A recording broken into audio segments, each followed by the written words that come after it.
Terima kasih pada bapak-bapak, ibu guru yang telah memberikan waktunya kepada saya untuk berbagi praktik baik.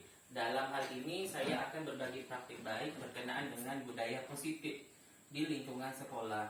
Nah, di sekolah kita sudah sering melaksanakan budaya positif. Salah satunya yaitu tentang pagi-pagi kita sudah mendisiplinkan anak untuk berdoa bersama di lapangan. Setelah itu bersalaman kepada Dewan Guru. Itu merupakan salah satu budaya positif yang terdapat di sekolah kita. Tetapi masih banyak sekali budaya positif yang harus kita kembangkan di sekolah kita. Ya, bukan cuma itu saja. Berdasarkan filosofi dari pemikiran Ki Hajar Dewantara bahwa pendidikan itu menghamba pada murid. Pendidikan haruslah berpihak pada murid sesuai dengan minat dan bakat kemampuan anak. Jadi pendidikan itu tidak boleh kita paksakan. Misalkan anak harus bisa menguasai teknik sesuai apa yang kita inginkan, itu salah. Nah, jadi pada dasarnya pendidikan itu bahwa kita harus menghamba pada anak. Kita harus mengikuti apa kemauan anak. Jadi kita sebagai guru itu cuma hanya pembimbingnya saja. Nah, mengarahkan anak sesuai bakat dan minatnya masing-masing. Nah, maaf Bapak Ibu sekalian, karena keterbatasan sarana dan prasarana di sekolah kita, jadi saya tidak bisa memaparkan materi saya dengan menggunakan infocus. Jadi untuk sementara waktu saya printkan per lembar yang Bapak Ibu pegang. Nah, silakan Bapak Ibu buka di halaman yang ada visi guru penggerak. Nah, kemarin kita sudah bersama-sama menentukan visi dan misi sekolah kita, di mana visi dan misi itu bertujuan untuk memajukan sekolah kita, memajukan peserta didik kita. Nah, jika visi dan misi kita baik, sesuai dengan keinginan kita sama-sama dan telah kita laksanakan, maka tercapailah sekolah yang berkualitas dan peserta didik pun yang lebih baik. Nah, silakan buka halaman berikutnya, Bapak Ibu.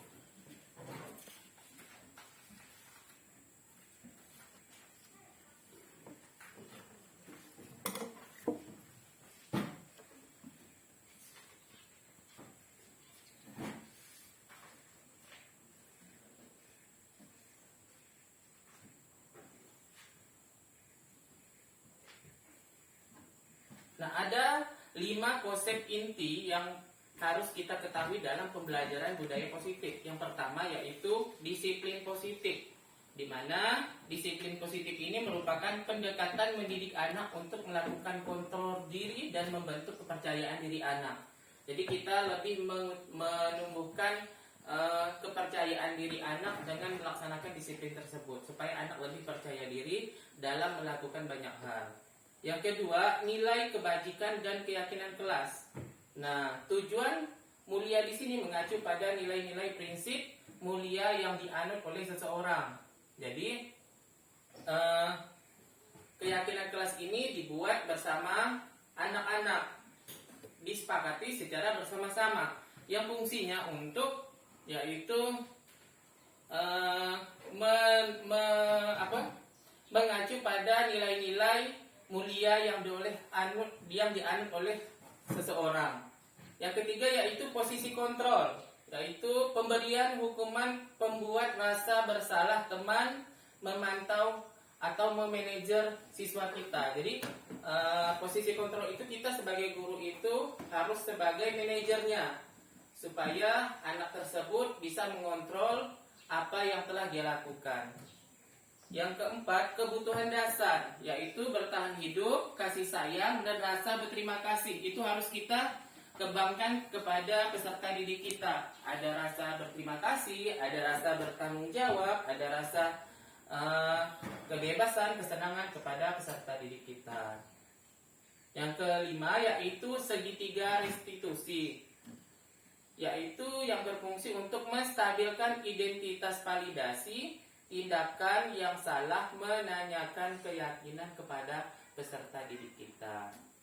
Untuk berikutnya silakan buka halaman berikutnya Bapak Ibu.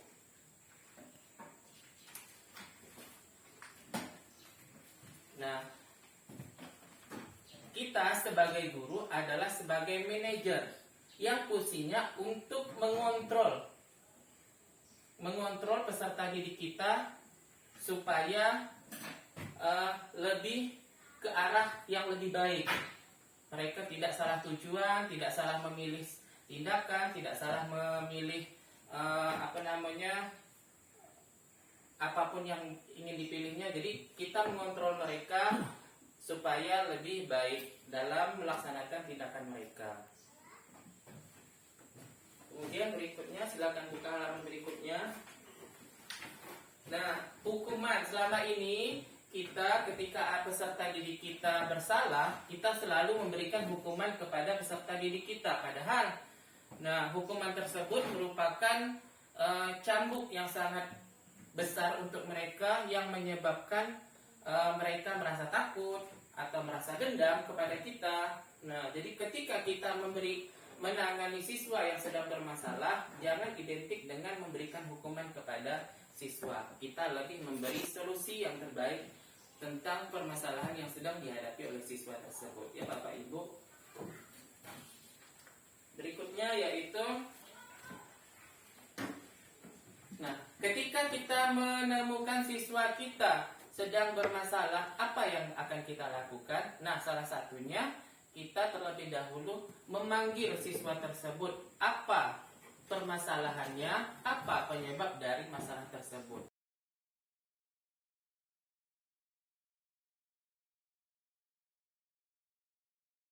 Oke, selamat pagi anak-anak. Nah, hari ini tetap semangat. Hari ini sebelum mulai pelajaran, selama ini kita belum ada yang namanya keyakinan kelas. Nah, fungsi keyakinan kelas itu untuk kita bersama di dalam kelas. Keyakinan kelas ini hampir sama dan mirip-mirip dengan peraturan kelas, tapi selama ini kita menggunakan peraturan kelas dengan kalimat negatif. Misalkan ada anak yang membuang sampah, peraturannya tidak boleh membuang sampah. Nah, di dalam keyakinan kelas itu tidak boleh menggunakan kata tidak, karena itu merupakan kalimat negatif yang tidak boleh kita lakukan. Nah, misalkan Supri sering terlambat masuk. Biasa kita buat peraturan kelas itu tidak boleh datang terlambat. Nah, di keyakinan kelas itu bisa kita ganti dengan disiplin, ya. Nah, oke, paham anak-anak? Nah, supaya keyakinan kelasnya bagus dibuatnya, ada yang mau bertanya sebelumnya? Tidak ada. Kalau tidak ada, Bapak akan bagikan selebar kertas. Silakan kalian tulis keyakinan kelas yang kalian inginkan. Satu orang satu keyakinan kelas. Nanti setelah ditulis, Bapak kasih waktu 5 menit. Setelah menulisnya, kalian tempel di keyakinan kelas yang Bapak siapkan. Paham? Paham. Oke, Bapak bagikan ya.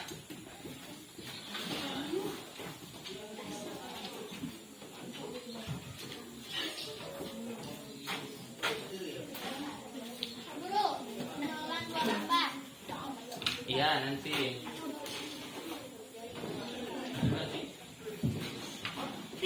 Silakan ditulis keyakinan kelasnya.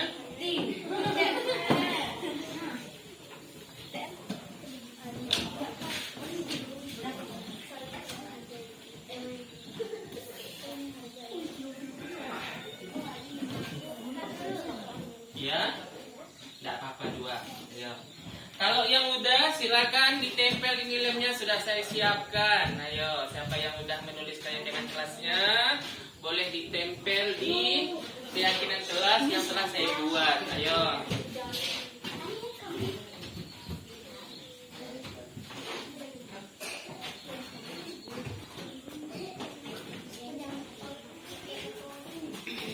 Udah, Supri?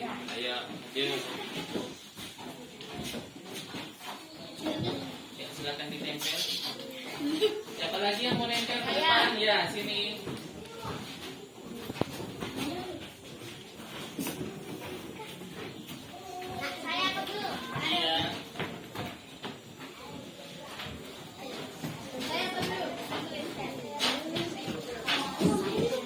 Giliran.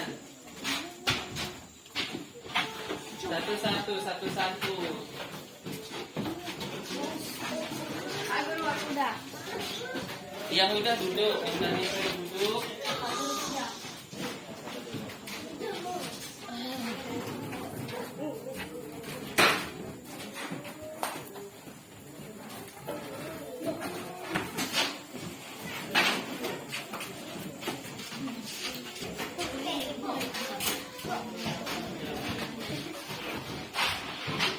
Yang udah silakan duduk, biar nggak bertumpuk. Masih ada yang mau ikut kami?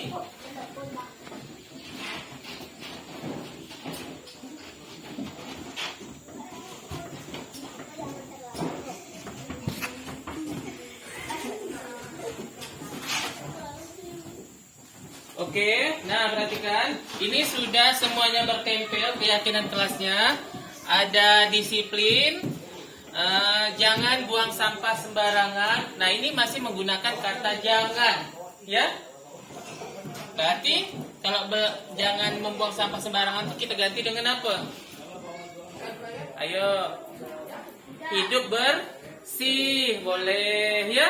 Jaga kebersihan, boleh ya. Kemudian belajar dengan jujur, boleh. Berarti kita tak boleh menyontek dan segala macam, boleh ya. Harus semangat, berarti harus semangat dalam belajar, tak boleh lemah.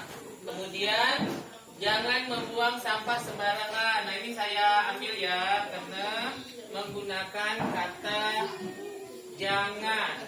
Kalimat ini merupakan kalimat negatif ya. Nah, rajin belajar, ini boleh ya. Kemudian jangan datang terlambat. Nah ini menggunakan kata jangan juga, berarti kita samakan dengan kata disiplin ya, hampir sama maknanya ya. Kemudian jangan terlambat, sama, berarti dia termasuk disiplin. Kemudian saling menghargai. Nah ini boleh, antara teman harus saling menghargai, tidak boleh mengejek-ejek ya. Rajin ke sekolah, boleh ya. Kemudian jangan membuang sampah sembarangan. Nah ini menggunakan kata jangan, ini kalimat negatif ya. Kemudian saling menghargai, boleh.